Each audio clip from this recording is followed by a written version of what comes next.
Þú ert nú eldri en þannig 2 vetur í þessum bransa, en hvernig þetta að skýra svona rosalegan miðsnúning út eins og gerist í seinni hálfleik?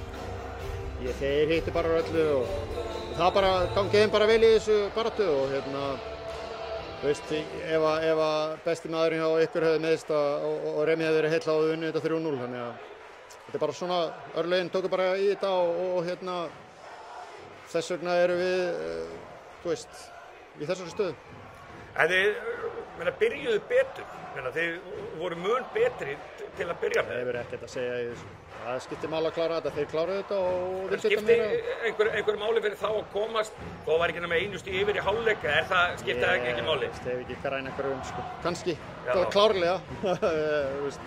Þeir byrjuðu þetta bara rosa krafti og það var 49 eða eitthvað líka í þriðja leikluta. Já, þriðja leikluta. Men hefur einhvern mann upplifað þetta áður? Já, við tókum eitt í hann KR hérna þegar ég var í Breiðablik og unnið á einhvern veginn, skoruðum held ég 50 stig á móti 10 eða eitthvað.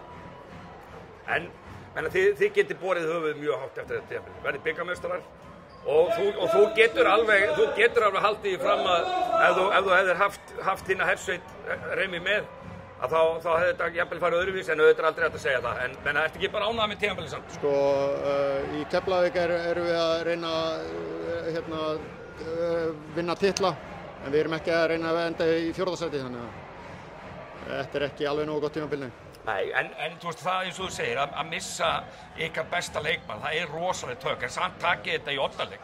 Þannig að... Já, en það er bara eins og ég segi, sko, þetta er ekki það sem við stöndum fyrir. Nei, það er bara svoleiðis.